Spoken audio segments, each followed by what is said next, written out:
Hello students, कैसे हैं आप सब लोग? ठीक हैं? तो शुरू करते हैं आज हम इंटीग्रेशन। लेकिन इंटीग्रेशन शुरू करने से पहले बता दें कि जो है आज जो स्माइल है हमारी वो फेक है। वो फेक इसलिए है क्योंकि एक्चुअली में हमें आपसे थोड़ी सी नाराजगी क्या कहें, एक्चुअली में थोड़ा गुस्सा है, थोड़ा दुख भी है। उसका रीजन ये है कि जब तक मैं ये वीडियो बना रहा हूँ उस समय तक जो मेरा पिछला वीडियो था डिफरेंशिएशन का, उस पर 200 व्यूज हैं। मगर मैंने लास्ट में जो क्वेश्चंस पूछे थे जिसके मुझे आंसर चाहिए थे वो किसी ने भी नहीं दिए कमेंट सेक्शन में, जिससे ये पता लगता है कि किसी ने भी पूरा वीडियो नहीं देखा। मगर कह सब रहे थे कि सर अगला वीडियो कब आएगा। ये चापलूसी है क्या, ये क्या है, ये मुझे नहीं समझ में बात आ रही। ठीक है ना? अगर नहीं वीडियो चाहिए तो कोई दिक्कत नहीं है, ठीक है। मगर अगर वीडियो चाहिए तो यार, अगर मैंने कुछ क्वेश्चंस पूछे हैं तो उसके आंसर्स तो आने चाहिए, ठीक है ना? अगर मैंने कोई क्वेश्चन पूछा है तभी तो मुझे पता लगेगा कि आप सही कर रहे हैं कि नहीं कर रहे हैं, या समझ में आ रहा है कि नहीं आ रहा है। कोई नहीं समझ में आ रहा है तो कांटेक्ट कर सकते हैं या यूट्यूब पे ही कमेंट करके बता सकते हैं कि सर ये नहीं बात समझ में आई। एक बच्चे ने दिया भी तो थोड़ा सा पूछ पाछ के कर लिया, चलो कोई बात नहीं, ठीक है ना? वैसे जब कुछ नहीं समझ में आता है तो वो टीचर से पूछना चाहिए जिसने उसको समझाया है, ठीक है? पहले उससे पूछना चाहिए। जब उससे ना समझ में आए दोबारा, तब तुम चाहो तो कुछ हेल्प ले लो, बट बता दो कम से कम कि नहीं समझ में आ रहा है सर। तो वैसे भी वो तो जो क्वेश्चंस दिए थे वो रूल्स पे थे, तो उसमें समझने ना समझने की बात ही नहीं है। समझाना तो एक्चुअली में डिफरेंशिएशन क्या होता है ये था, ठीक है? बहुत जरूरी था इसलिए समझाया, ठीक है? बहुत मतलब कुछ जब एक्चुअली में क्या होता है ना, बहुत लोग नहीं समझाते हैं, सीधे फॉर्मूलाज समझाते हैं। वो फॉर्मूला लर्न तो कर सकते हो, मगर एक्चुअली में डिफरेंशिएशन क्या होता है ये कभी नहीं समझ में आता, इसलिए समझाया था। हो सकता है वो टफ है, ठीक है, वो मानते हैं टफ है, ठीक है, हो सकता है नहीं। शुरुआत में अगर वो समझाना 11th की जस्ट शुरुआत में वही टॉपिक से शुरुआत करना थोड़ा सा टफ होता है, समझ सकते हैं बात, ठीक ना? डिफरेंशिएशन समझाया है, पहली बार तो नाम सुने हैं और जो है, ठीक है, और ऐसी ऐसी चीजें उसमें है, ठीक ना, मान सकते हैं। मगर उसके रूल्स यार वो तो बहुत आसान थे, और उस पे बेस्ड जो क्वेश्चन दिए थे किसी ने भी उसको आंसर्स को हमको फॉरवर्ड नहीं किया, या व्हाट्सएप पे भेज देते, फेसबुक पे भेज देते, कमेंट सेक्शन में लिख देते, किसी ने नहीं लिखा। मगर सब यही कह रहे हैं कि वीडियो सर अगला कब आएगा, ठीक है ना? ऐसे वीडियो बनाने से कोई फायदा नहीं है कि जो अगर तुम देख ही नहीं रहे हो पूरा, ठीक है? तो अब इसका क्या रीजन है, ठीक ना, कि जो है तुम लोगों के नहीं आंसर्स है। हो सकता है तुम लोगों को टाइम ना मिल रहा हो, ठीक है, हम तो खाली हैं। तुम लोगों को थोड़ा सा ज्यादा काम होता है। वैसे आंसर्स देने चाहिए थे तुम लोगों को, ठीक है? अगर कोई भी चीज है, कोई अगर जैसे वीडियो बनाया है तो एक होमवर्क जो है उसका जरूर होना चाहिए। बिना होमवर्क के वीडियो मुझे समझ में नहीं आता कि क्या, अगर क्वेश्चन ही मैं नहीं दे रहा हूँ वीडियो में तो फिर कैसे पता लगेगा तुमने देखा या नहीं देखा, ठीक है? चलो जैसी मर्जी, ठीक है, देखो, हो सके तो। नहीं समझ में आता है तो हाँ हमारी गलती है, वो हम अपनी सही करेंगे ना। उसको कमेंट सेक्शन में हमको बताओ, हम उसके लिए अलग से वीडियो बनाएंगे। यार नहीं समझ में आया, पूरा वीडियो हटा के डिलीट करके हम दोबारा वीडियो बनाएंगे, ठीक है ना? अगर तुम्हें नहीं समझ में आया है तो उनको बताओ कि सर नहीं समझ में आ रहा, साफ साफ बोलो। इसमें कोई ये बात नहीं है कि सर के सामने कैसे कहते हैं कि जो है आपका पढ़ाया कुछ समझ में नहीं आता है, ठीक है? अरे नहीं आ सकता है यार। डिफरेंशिएशन हम खुद कह रहे हैं बहुत ही कठिन चीज है, ठीक है ना? इस तरीके से नहीं है, क्योंकि 11th का पहला टॉपिक अगर हम डिफरेंशिएशन समझा रहे हैं तो बहुत कठिन है, ठीक है ना? वो अगर वो थोड़ा लास्ट में समझाते तो भले ही आसान हो जाता है, मगर अभी जरूरत पड़ेगी तो अभी डिफरेंशिएशन समझाना पड़ेगा। अब वो 11th में मैथ्स में बहुत लास्ट में है। क्यों लास्ट में है? क्योंकि वो सीधी सी बात है, थोड़ा सा टफ चैप्टर है, इस वजह से, ठीक है? बट फिर भी जो है, ठीक है, समझाना मजबूरी थी। अब डिफरेंशिएशन के रूल्स तो बताने ही थे, मगर डिफरेंशिएशन समझाना था, ठीक है ना? वो जरूरी था एक्चुअली में, ठीक है ना? वरना डिफरेंशिएशन सिर्फ बोलने से काम नहीं चलता है, ठीक है ना? उसका मीनिंग जानना जरूरी था, इसलिए बताया, ठीक है? और तुम लोगों ने आंसर्स नहीं दिए, अब कोशिश करना दे सको, अगर हो सके तो कमेंट सेक्शन में देना, ठीक है? अदरवाइज वीडियो चलो बनते रहेंगे अब की बार, ठीक है? अब की बार एक्सपेक्टेशन नहीं रखेंगे कि आंसर्स मेरे पास आएंगे। एक्सपेक्टेशन थी एक्चुअली में कि वीडियो देखने के बाद तुम लोग आंसर्स जो है मुझे भेजोगे, ठीक है ना? इस वजह से थोड़ा सा, ठीक है ना, एक्सपेक्टेशन ज्यादा थी, ठीक है? मगर कोई भी आंसर नहीं आया तो अब एक्सपेक्टेशन बिल्कुल खत्म हो चुकी है। कोई दिक्कत नहीं है, चाहो तो आंसर्स भेजना इस लेक्चर के बाद भी, अदरवाइज कोई प्रॉब्लम नहीं, ठीक है? बस देखो, हो सके तो फॉरवर्ड करो, ठीक है? चल शुरू करते हैं इंटीग्रेशन। चीटिंग नहीं करो यार, जो लोग देख रहे हैं वीडियो उनके लिए कह रहे हैं, ठीक ना? जो लोग वीडियो देख रहे हैं, समझ रहे हैं, ठीक ना? देखने वीडियो देख रहे हैं, ठीक है ना, वो कहीं और ना देखें, ठीक है, वीडियो कहीं और देख सकते हैं मगर हेल्प ना ले, ठीक है ना, हेल्प ना ले, क्वेश्चंस लगाने में हेल्प ना ले, समझने में हेल्प ले सकते हैं, क्वेश्चंस लगाने में हेल्प ना ले, क्वेश्चंस अपने आप से लगाएं, जब समझ जाएं कैसे भी करके समझ गए अगर, तो उसके बाद क्वेश्चन अपने आप से लगाना है यार, ठीक है ना, फिर चीटिंग नहीं करना है या कोई भी कहीं से देखना नहीं, ठीक है ना, ये पूरे साल ध्यान रखना, वरना फिजिक्स छोड़ दो, सीधी सी बात है, वरना फिजिक्स छोड़ दो। अगर तुम्हें चीटिंग करने की आदत है, ठीक है ना, नहीं समझ में आता है तो तुम सीधे देख लेते हो आंसर्स, ठीक है, तो फिजिक्स तुम्हारे काम की नहीं है या तुम फिजिक्स के लिए नहीं बने हो, ठीक है ना, जूझना नहीं आता अगर तो फिजिक्स नहीं आ सकती, ठीक है, फिजिक्स आने के लिए 100% आने के लिए, अच्छे से समझ में आने के लिए जूझना आना चाहिए, ठीक है, स्ट्रगल करना आना चाहिए, ठीक है।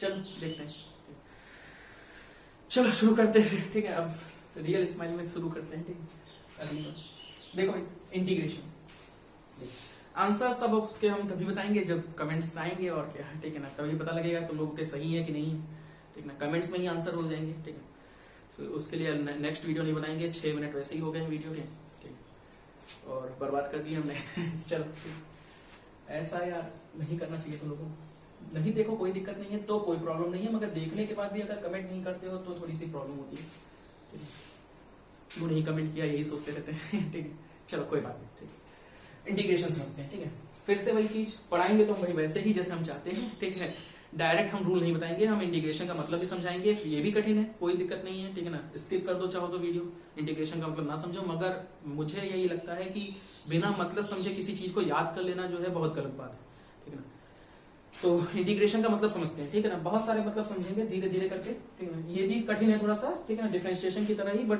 फिर भी ट्राई करना, ठीक है ना, 2 बार देखना वीडियो, 3 बार देखना, ना देखना कोई दिक्कत नहीं। चलो देखते हैं, सपोज दैट एक फंक्शन है F X, Y equal to F X, एक फंक्शन है, क्लियर है, और इसका डिफरेंशिएशन करते हैं जब हम, यानी dy बाई dx करते हैं, डिफरेंशिएशन करने पे मान लो आता है gx, जैसे एक एग्जांपल लेकर समझते हैं, ठीक है, x की power 4 plus 3x square plus x square, मान एक क्वेश्चन हमने दिया था 1/9x स्क्वायर या x क्यूब है, और इसका डिफरेंशिएशन करने को कहा था, ठीक है ना, और बहुत लोगों ने सही कर दिया मतलब बहुत लोगों ने, एक ने सही कर दिया, ठीक है ना, ये सही नहीं होना चाहिए था, क्योंकि पता है अभी मैंने ये रूल नहीं समझाया है, ठीक है, रूल एक्चुअली में समझा भी चुके हैं, नहीं भी समझा चुके हैं, देखो इसको कैसे करेंगे, इसमें प्रोडक्ट रूल ही लगाएंगे, देखो कैसे, D by D x of 1/9x cube,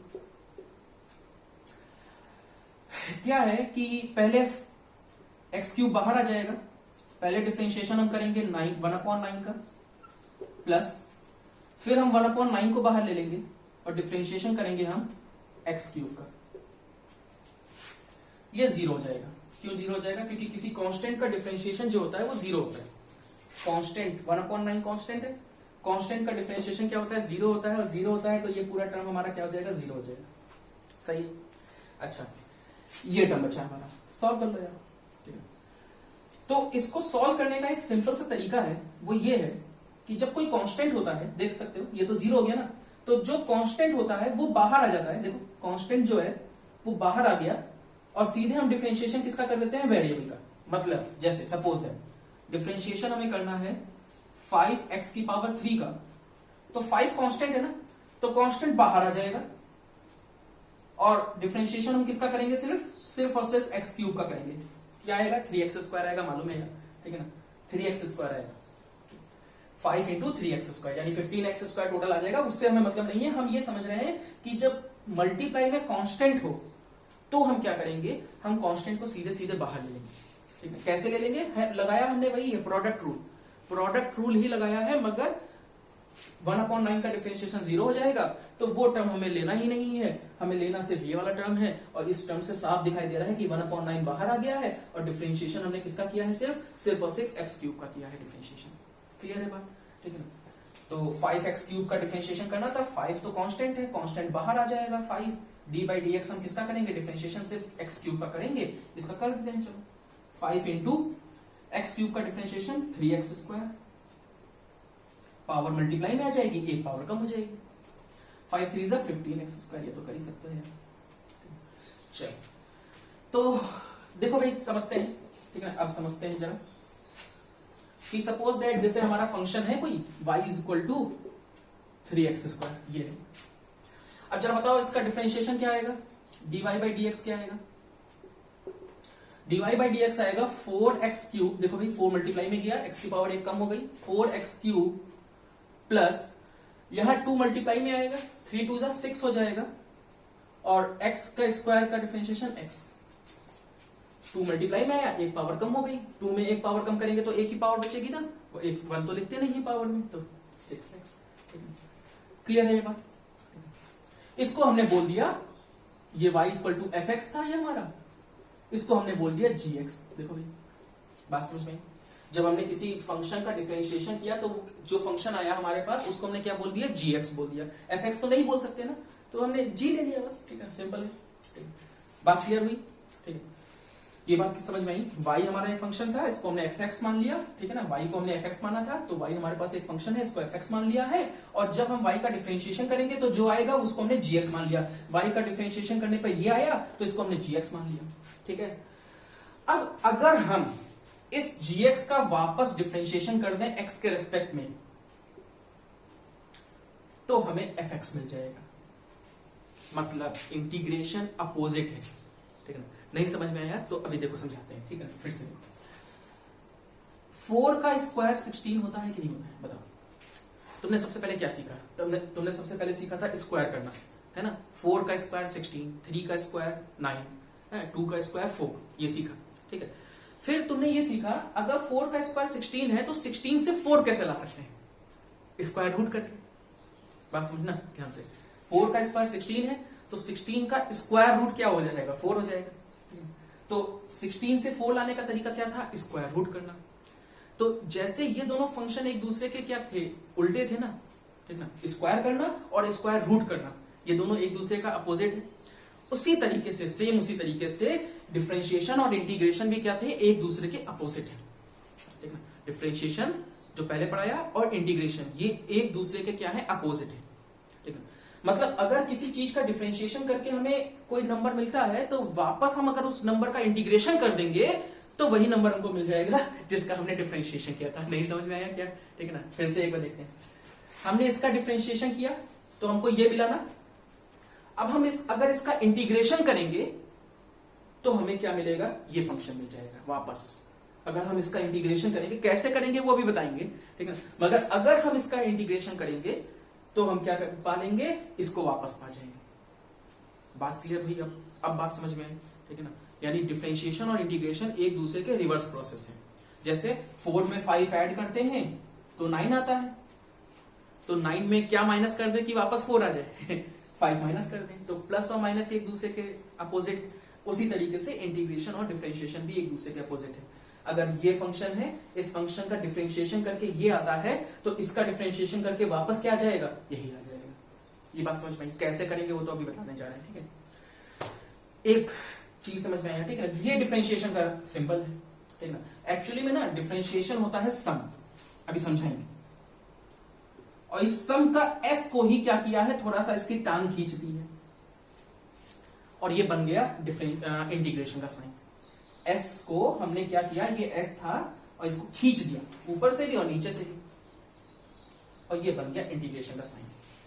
summation सुना ही होगा, समझ लो एक तरीके का समेशन है। इंटीग्रेशन जो होता है वो एक तरीके का समेशन होता है। कैसा समेशन होता है देखो समझाते हैं। इंटीग्रेशन करने के लिए हम क्या करते हैं, इंटीग्रेट का नाम ही देखो, नाम नहीं है, इंटीग्रेशन, इंटीग्रेट इकट्ठा करना, ऐड करना, सबको जोड़ना, ठीक है ना, आपस में, ठीक है, इंटीग्रेशन। चल एकता, देखो समझते हैं, ग्राफ से समझते हैं इंटीग्रेशन। देखो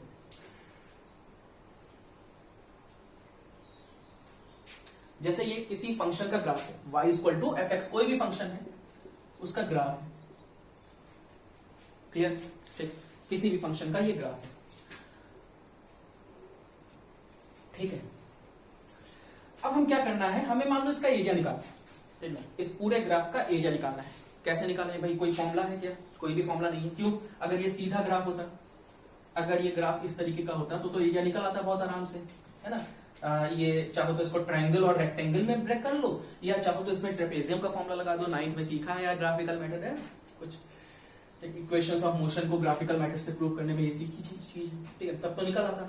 मगर प्रॉब्लम ये है कि जो हमारा ग्राफ है वो इस तरीके का है, बहुत आड़ा टेढ़ा ऐसा है, और हमें इसका एरिया निकालना है।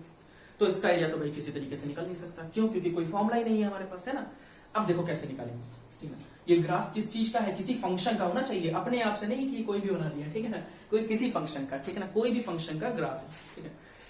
तो देखो क्या करेंगे, हमने मान लो एक पॉइंट लिया यहाँ पे, P मान लिया, और इसके जस्ट बगल में तब समझ जाओ, ठीक है ना, बहुत हल्का सा डिस्टेंस दूं, इंस्टेंटेनियस वाला, ठीक है ना, यानी कि बहुत जस्ट पास में हमने एक पॉइंट ले लिया Q, मतलब यहां पे देखो, यहां समझते हैं, यहां हमने लिया P, और यहां बिल्कुल इसके जस्ट बगल में लिया Q। हमने थोड़ा दूर बनाया है, बट एक्चुअली में ये P और Q क्या है, बिल्कुल पास है, इनके बीच में समझ लो कोई पॉइंट नहीं, ऐसा समझ लो, ठीक है ना, इन दो पॉइंट्स के बीच में कोई पॉइंट नहीं, ऐसा समझ लिया, ठीक है। इसको हमने ज्वाइन कर दिया ऐसे, ठीक है, बात क्लियर नहीं? इस शेप का नाम क्या होगा? ये शेप कैसा होगा? देखो, ये रेक्टेंगल होगा, हम बताते हैं, ये होगा रेक्टेंगल। ये डिस्टेंस हमने y मान ली पहले तो, ठीक है। ये डिस्टेंस कितनी होगी? देखो x है, मगर x नहीं होगी क्योंकि ये डिस्टेंस बहुत जरा सी है।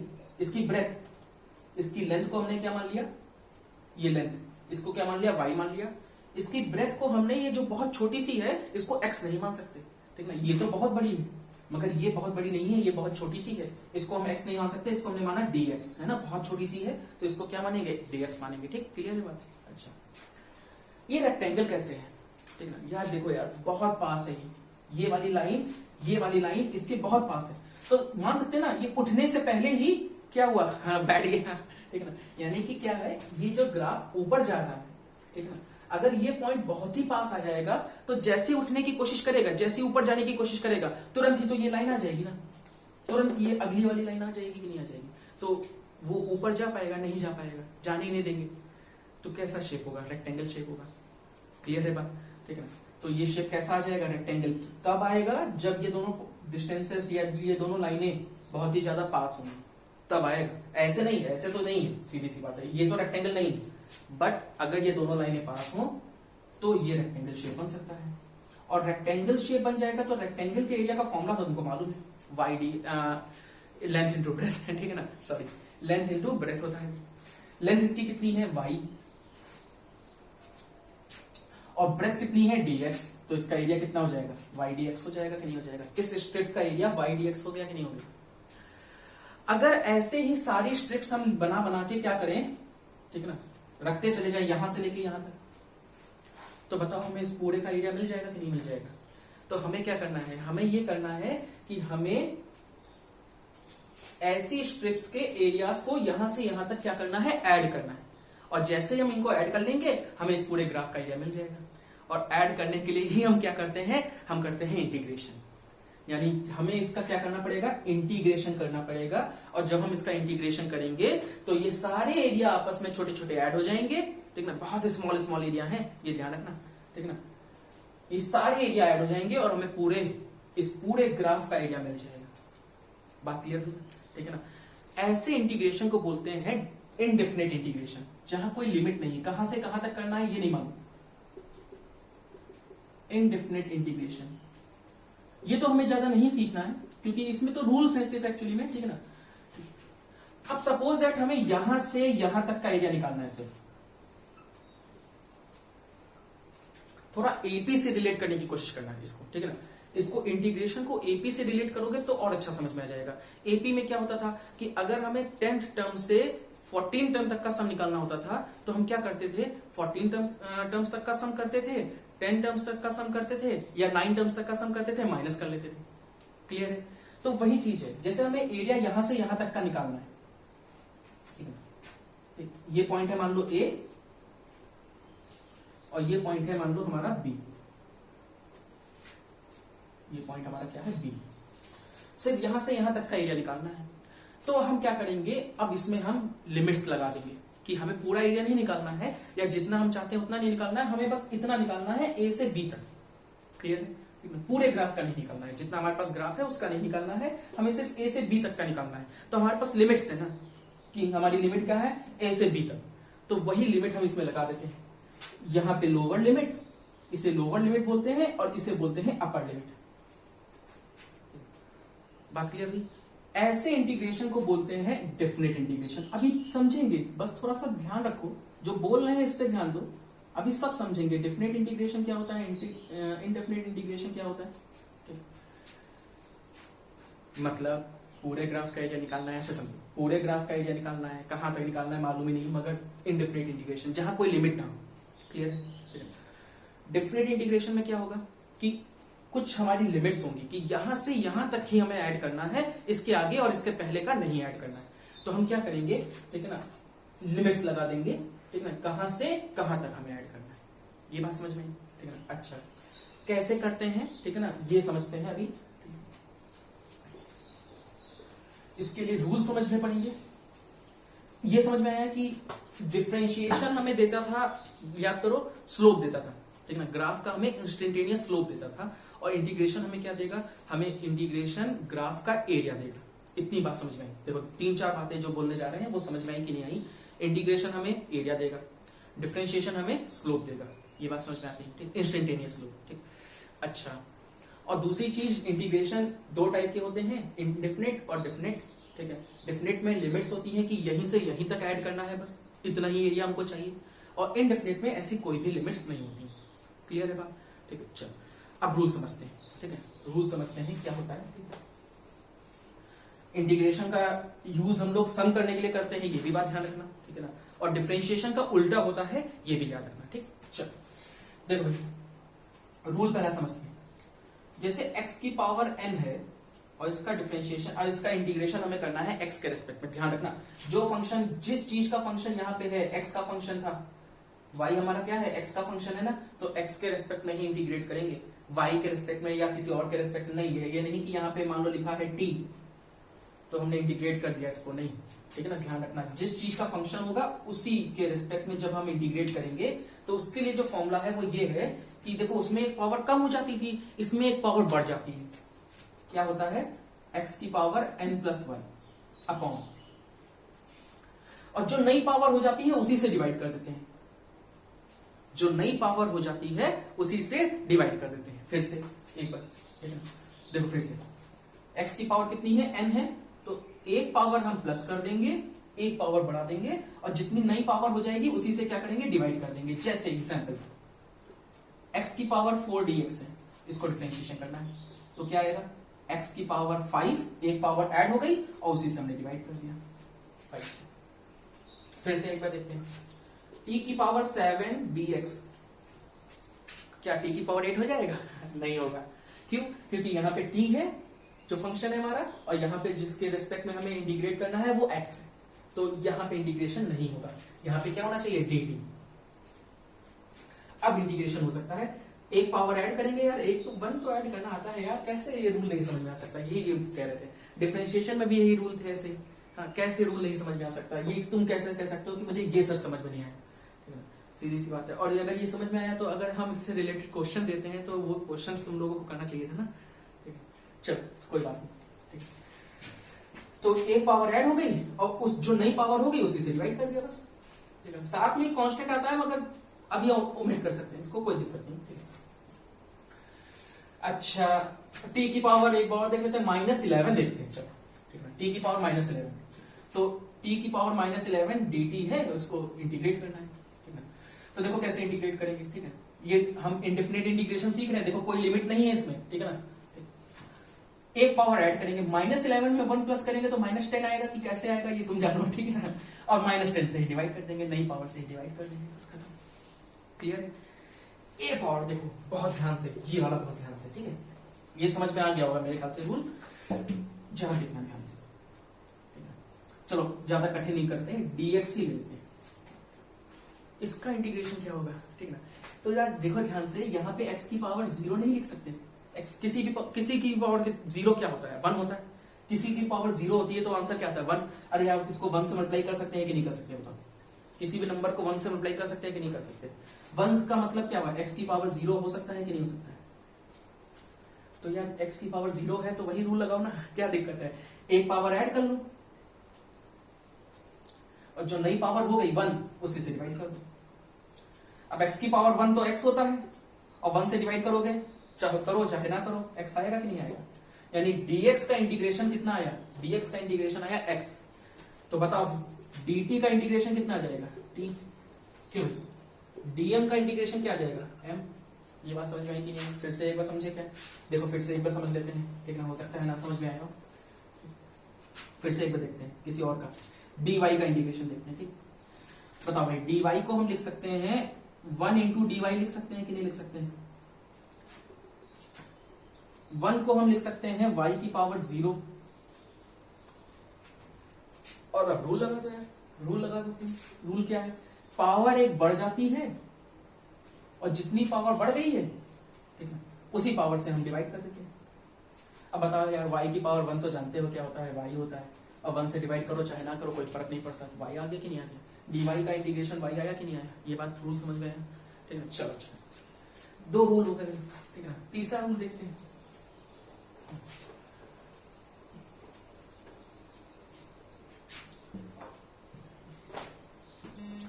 अगर कोई कांस्टेंट का डिफरेंशिएशन होता है, जैसे cx की पावर n है, कोई कांस्टेंट जो मल्टीप्लाई में है, इसका इंटीग्रेशन करना है, तो ये कांस्टेंट इंटीग्रेशन के बाहर आ सकता है, यानी कि c बाहर आ जाएगा और सीधे हम इंटीग्रेशन किसका करेंगे? x की पावर n का। बात क्लियर हुई, ठीक है? इसका तो इंटीग्रेशन जानते हैं ना क्या होता है? x की power n plus 1 upon n plus 1, मगर c जो होगा वो बाहर आ जाएगा, जो कांस्टेंट होता है वो बाहर आ जाता है। ये बात क्लियर हुई? अच्छा, जैसे एक सपोज दैट एग्जांपल ले लेते हैं, ठीक है ना? जैसे एग्जांपल लिया 4x की पावर 3, ठीक है ना? तो देखो क्या आएगा, या अभी x की पावर 3 रहने दो, ठीक है? 2 लेते हैं, ठीक है? और साथ में dx ये होना जरूरी है, ठीक है? चलो देखते हैं 4x की पावर, ठीक है? 4 बाहर आ गया, ठीक है ना? 4 जो है वो बाहर आ जाएगा और x की पावर 1 प्लस हो जाएगी, यानी 3 हो जाएगी, और उसी 3 से हम क्या करेंगे? डिवाइड कर देंगे। एक पावर ऐड हो गई, 4 बाहर आ गया, या ऐसे समझो 4 बाहर आ गया। चलो 2 स्टेप में समझते हैं, ठीक है? एक्स स्क्वायर का डिफरेंशिएशन बताओ भाई क्या होगा? x की पावर 3 अपॉन 3 होगा कि नहीं होगा? सॉल्व कर लो, 4x क्यूब अपॉन 3 आ गया। अब जरा एक बार और सॉल्व करते हैं, x की पावर 3 लेते हैं, कोई प्रॉब्लम नहीं। देखो क्या होगा, देखो 4 बाहर आ जाएगा, x की पावर 3 का डिफरेंशिएशन करेंगे। x की पावर 3 का डिफरेंशिएशन देखो क्या आएगा? 3 में एक पावर ऐड हो जाएगी, x की पावर 4 अपॉन एक जो पावर बन गई उसी से डिवाइड कर देंगे। 4 से 4 कैंसिल हो गया, बस इतना था। बात क्लियर होगी? एक और करके देखते हैं। 5xy की पावर 9 dy, y होना चाहिए, 5 बाहर आ जाएगा, xy की पावर 9 dy का हम क्या करेंगे? इंटीग्रेशन करेंगे।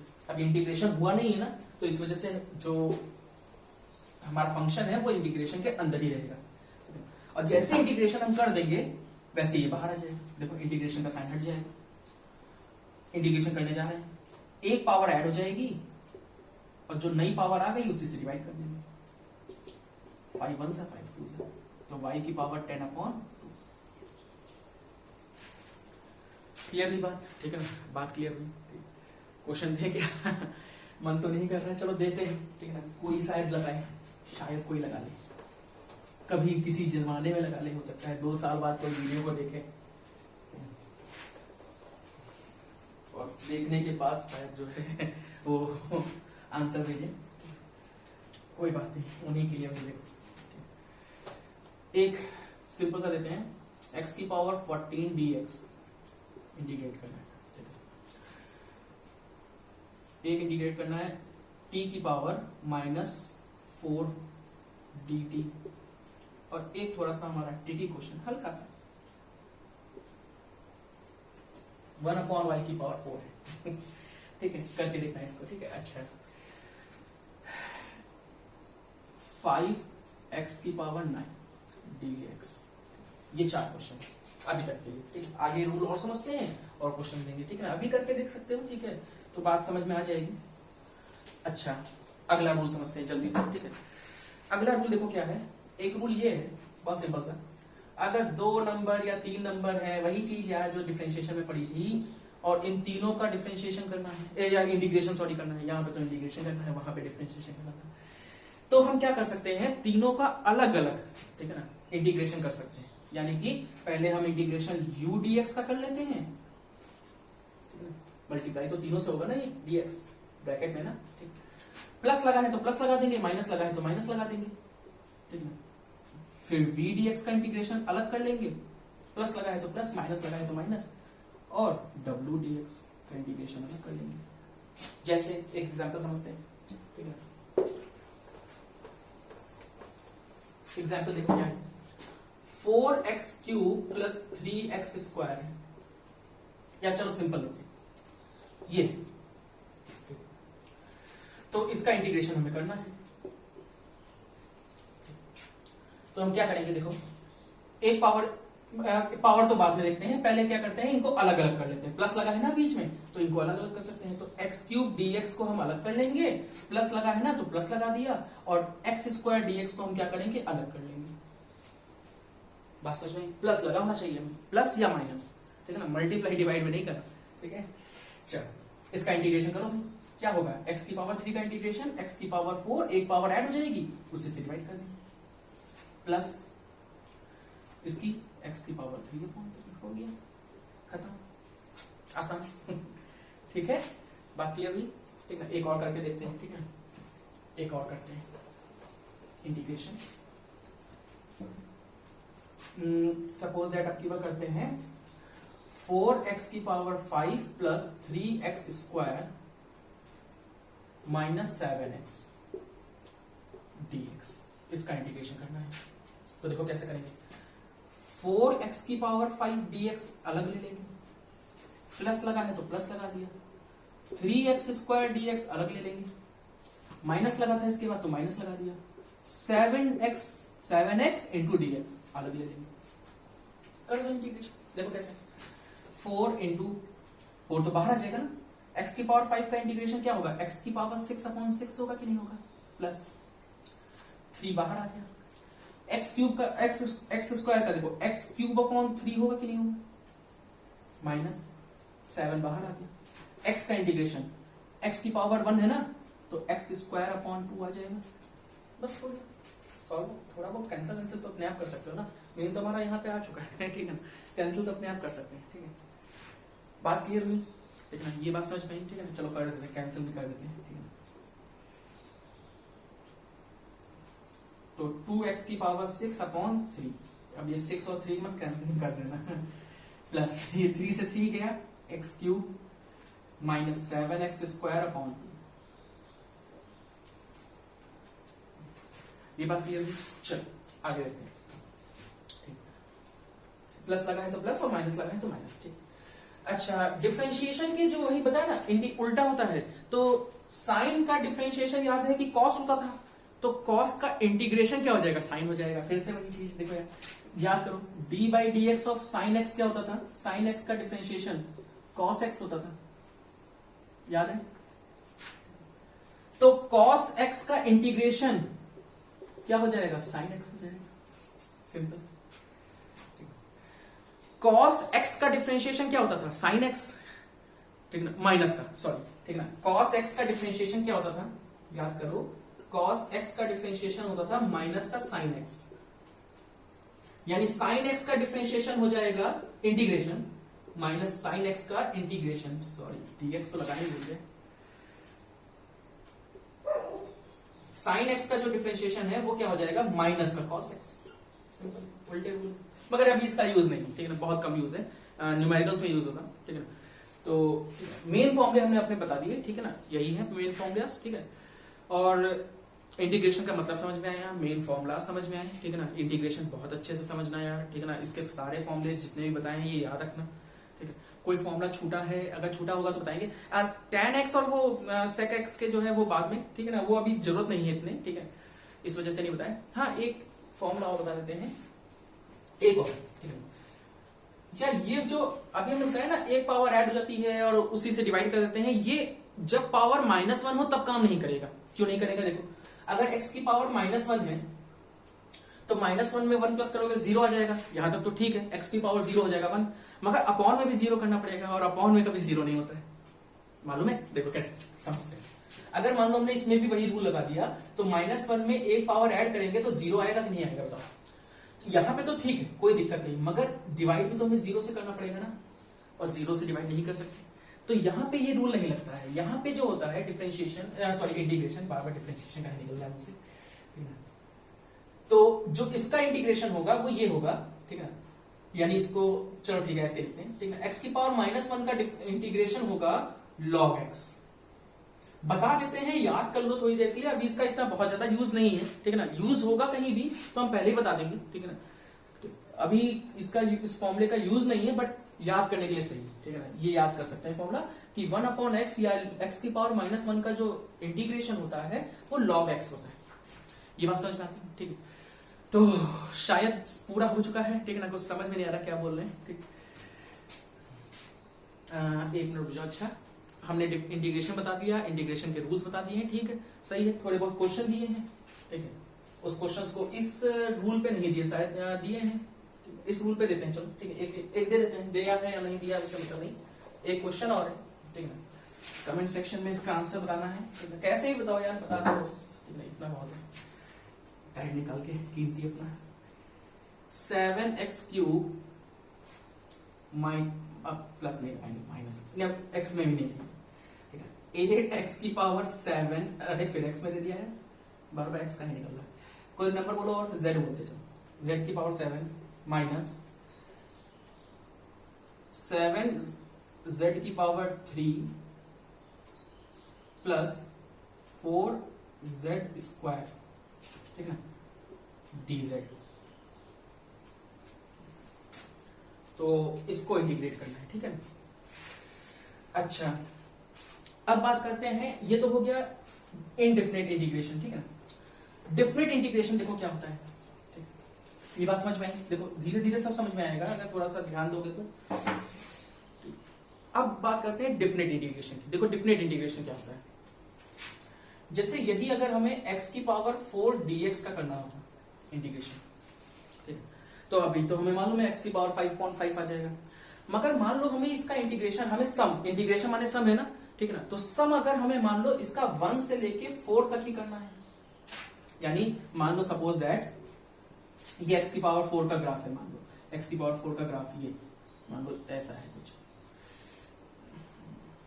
इस तरीके का है मान लो, ठीक, ये ग्राफ है x की पावर 4 का ग्राफ मान लो ये, मगर हमें पूरे ग्राफ का एरिया नहीं चाहिए, हमें x इक्वल टू 1 से लेके x इक्वल टू 4 इतना ही एरिया चाहिए, तो हम बताएंगे ना इसको फॉर्मूले को कि भैया हमें पूरा नहीं चाहिए, तुम पूरा करके मत हमको दो, तो हमें क्या करके दो, 1 से लेके 4 तक का एरिया करके दो, ठीक है, यहां से लेके यहां तक का एरिया निकाल के दो, तो हमें ये बताना पड़ेगा, और बताना पड़ेगा तो क्या करेंगे, हम लिमिट्स लगाएंगे, लिमिट्स क्या करेंगे, 1 से लेके 4, ये लोअर लिमिट, ये अपर लिमिट, ये बात समझ में आई, ठीक है।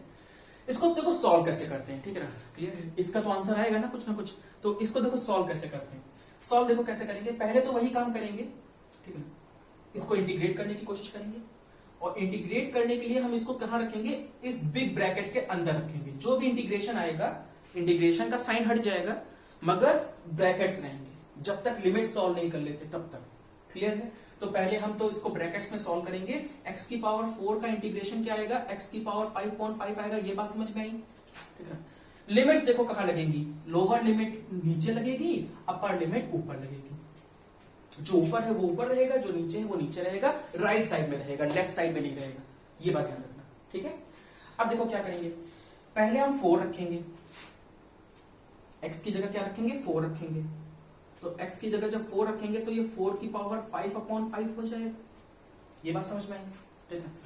तो ये हमें क्या मिलेगा, यहां से लेके 4 तक का इंटीग्रेशन मिल जाएगा, एक्चुअली में यहां से लेके यहां तक का हमको इंटीग्रेशन मिल गया, यानी ये पूरा एरिया हमको मिल गया, 0 से लेके यहां तक का एरिया, जब हमने क्या रखा, x की जगह पे 4 रखा। अब हम इतना एरिया माइनस कर दें, क्यों भाई, ये एरिया माइनस कर दें, तो यहां से यहां तक का एरिया मिल जाएगा कि नहीं मिल जाएगा, तो अब हम क्या करेंगे, x की जगह पे 1 रखेंगे, तो हमें कहां का एरिया मिल जाएगा, यहां का, और जब इसमें से माइनस कर देंगे ये एरिया, तो हमें क्या मिल जाएगा, ये पूरा एरिया मिल जाएगा। तो यानी कि हम क्या करते हैं, ओवरऑल देखा जाए तो हम x की जगह या वेरिएबल की जगह पहले अपर लिमिट रखते हैं, फिर वेरिएबल की जगह लोअर लिमिट रखते हैं और दोनों को क्या करते हैं, माइनस कर देते हैं। क्यों कर देते हैं, इसलिए हमने ग्राफ से समझाया क्यों माइनस करते हैं, इस वजह से ग्राफ का जो है एग्जाम्पल लिया है। बट अभी ग्राफ समझ में आया तो उसके बाद सीधे फॉर्मूले पे आते हैं कि पहले हम क्या करते हैं, x की जगह वेरिएबल की जगह अपर लिमिट रखते हैं, फिर वेरिएबल की जगह लोअर लिमिट रखते हैं और दोनों को क्या करते हैं, माइनस कर देते हैं। वेरिएबल की जगह अपर लिमिट, वेरिएबल की जगह लोअर लिमिट, दोनों को क्या करेंगे, माइनस करेंगे। ये बात समझ में, क्यों माइनस करेंगे ये समझ में आया। अगर ये समझ में आया तो बहुत अच्छी बात है, ठीक है ना। और अगर ये भी आ गया, ये तो आना चाहिए भाई, ठीक।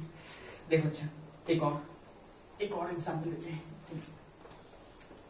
एक और एग्जाम्पल समझाते हैं और अब पक्का समझ में आ जाएगा, नहीं आया तो।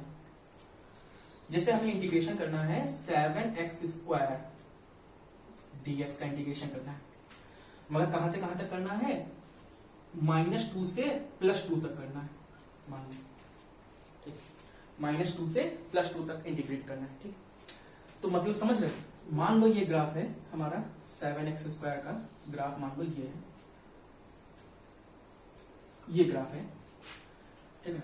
तो हमें एरिया तो चाहिए, मगर कहां से कहां तक चाहिए, हमें चाहिए एरिया यहां से -2 से +2, ये है, मान लो ये 1 है, ये माइनस का 1 है, ये प्लस का 1 है, ये 0। तो हमें चाहिए एरिया यहां से लेके यहां तक का एरिया। तो देखो हम क्या करेंगे, सुनो, सबसे पहले हम क्या करेंगे, इसका इंटीग्रेशन करेंगे। इंटीग्रेशन क्या आएगा, 7 बाहर आ जाएगा। x² का इंटीग्रेशन क्या होता है, x की पावर 3/3 होता है कि नहीं होता, एक पावर ऐड हो जाएगी और जो नई पावर बन गई उसी से डिवाइड कर देंगे, तो 3 से डिवाइड कर देंगे, ठीक। लिमिट्स कहां रखेंगे, राइट साइड में रखेंगे, साथ में करते चलो चाहो तो। अब हम क्या करेंगे, अब लिमिट्स को सॉल्व करेंगे। लिमिट्स को सॉल्व करने के लिए क्या करेंगे, पहले हम अपर लिमिट रखेंगे वेरिएबल की जगह। देखो 7 वेरिएबल क्या है, x की जगह हम क्या रखेंगे, 2 की पावर 3/3 माइनस, ठीक। अब वेरिएबल की जगह हम क्या रखेंगे, -2 रखेंगे। तो देखो 7 है, वेरिएबल क्या है x की जगह हम क्या रखेंगे, -2, अपॉन में क्या था, 3 था, और दोनों को सब्ट्रैक्ट कर देंगे, माइनस कर देंगे। इसको सॉल्व कर लो, 2 की पावर 3 क्या होता है, 8 होता है, तो 8 × 7 56, तो 56/3 आ जाएगा, माइनस, देखो इसको क्या करेंगे, -2 का क्यूब -8 होता है, -8 को 7 से करेंगे तो माइनस का 56/3 -56/3, मगर ये भी माइनस लगा है और ये भी माइनस का आ रहा है, माइनस माइनस यहाँ मल्टीप्लाई होकर तुम जानते हो प्लस हो जाता है, ठीक है। चलो अभी माइनस का 56/3 ही रखते हैं, और जब ये मल्टीप्लाई में है तो माइनस और माइनस आपस में मल्टीप्लाई होकर साइन किसका बना देते हैं, प्लस का, तो 56/3 + 56/3 क्या आएगा वो समझ लो, 112/3 आएगा, हो गया सॉल्व।